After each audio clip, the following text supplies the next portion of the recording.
The Nairobi Senator Edwin Sifuna and the leader of the Linda Mwananchi has shocked the nation again after, together with George Natembeya, who is the governor Trans Nzoia, promised Kenyans that they are organizing for another rally again in Homa Bay, saying that they are not scared at anything, and those who paid goons to disrupt the event, they are asking them again to do the same, because they are not relenting and they are headed to Homa Bay again.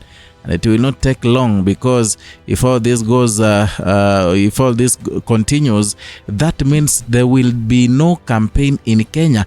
And equally, even if there will be campaigns and elections will be conducted, people will be rigging elections out of use of guns, because even the agents of opposition will not be fielded in such areas. So they have promised Kenyans that they are not fearing anyone. They are not fearing the goons. They are not fearing those leaders, the likes of Kaluma and Gladys Wanga.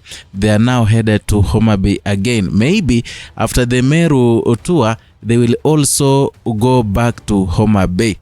Listen to George Natembeya speak. Homa Bay, tunarudi Homa Bay. We have to go back to Homa Bay. Yes. Because tusipofanya namna hiyo, iko wajinga wengine pia ambao wataanza kufikiria kwamba huku kwangu itaweka watu kwa barabara na watu wasikuje wapi? Wasikuje huko. Na kama wana behave hivyo, siko kutaka kuiba kura Homa Bay, so watatufungia sisi wote, hata agents watafika huko alafu waibe kura. So we'll go back there, tutafanya kufanya mikutano pale na wale viongozi ambao walitupangia njama. Sisi we are not as primitive as you are. Mkitaka kuja Kitale kesho, kujeni fanya mikutano. Just come, you are welcome. Kujeni, kama kwanza muweza saraziza tu tamana, ninyi mnajua mnapata nini. And by the way, ile safari ya Homa Bay imetuonyesha kwamba hata si wenyewe ambao tuko kwa mtoko kwa upinzani, we are much better than some of those places. Wanaumia. Hao watu wanaumia bwana. Ladies and gentlemen, that is George Natembeya speaking. And you all know that when George Natembeya speaks, Edwin Sifuna has spoken. Those are two, I don't know how to call them, but I can call them dynamic duo. There's a lot of respect for, George Natembeya has a lot of respect for Edwin Sifuna. The same applies for Edwin Sifuna. Just imagine, George Natembeya came first. He had his ambitions. The Tawe movement is a movement in Mlembe Nation. It is not a simple thing. But amid the aspirations and everything, Natembeya shelved his political ambitions of becoming a national leader. He left everything and decided to support Edwin Sifuna. Such a respect. And by the way, you can never get that kind of heart and that kind of respect elsewhere. Yeah, it takes decorum and political maturity for a leader of a caliber of George Natembeya to shelve his ambitions to support his kid brother Edwin Watenya Sifuna to achieve his future and his ambitions. Just because he has realized that Edwin Sifuna has more, more following and stuff, he decided to support Edwin Watenya Sifuna. So whatever George Natembeya says, trust me, that is the real thing. That is what Edwin Sifuna is planning. And remember, they say that Edwin Sifuna is a brave guy, and the people of Linda Mwananchi, they are so brave. So there are many reasons why they would really want to go back to Homa Bay.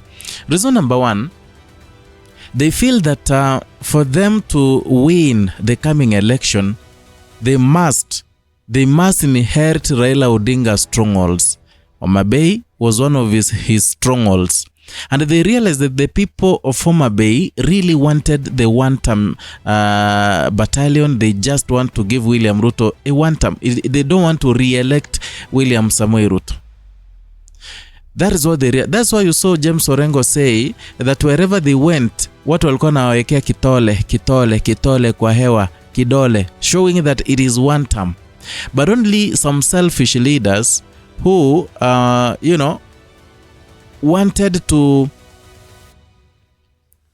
taint the Homa Bay County as so defiant that the people there are supporting William Ruto. And in the real sense, people there, they are pro opposition. That is reason number one. Reason number two, there is some wave that comes with the brevity. There is some wave, political wave that comes with courage. When you see a leader who is courageous, you find out that people try to align themselves with that leader because they feel that such a leader can help them, can really, prove a point. A courageous leader can lead from the front, not from the back. So you find out that many people, they try to align themselves and they try to like someone who is so brave. So they want to get those bonga points. And by the way, I've told you that Edwin Sifuna is one of the bravest guys I know. Edwin Sifuna is one of the intelligent guys I know. And he took everything, all the leadership skills, he took everything, all the, how can I call it? The way Raila Odinga used to do his things. The least expected. Number one, no one expected that Linda Mwananchi could go to Homa Bay, despite the posters, because those people were well planned, bana. Those goons were well mobilized, well funded, and then they took their time to strategize on how to counter the Linda Mwananchi. They all knew. They knew what was happening. They knew what was being planned behind the scenes, but still they went there. That alone, it gave Edwin Sifuna, a big mileage. And trust me, what happened in Homa Bay, in as much as it happened the way it did, it gave Edwin Sifuna a big mileage, because people talked about Homa Bay. Till today, people are talking about Homa Bay. And they say that in politics, any popularity, in as much as it's negative, in as much as it is a positive, inauza. Yeah. So Edwin Sifuna, they are going to Homa Bay, and they are not going to Homa Bay because they were chased or anything. They are going there to get the votes of other Kenyans. They are going there so that Kenyans can identify. Kuna kale ka wave kana kujanga.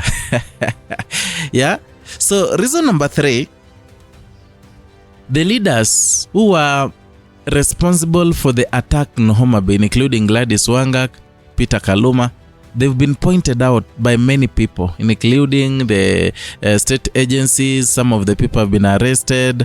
We've seen everything that is happening in Homa Bay. Though Gladys Wanga today said that the Linda Mwananchi ati akina Sifuna ndo walikuja na goons wenye walikuwa na wamebeba panga na crude weapons.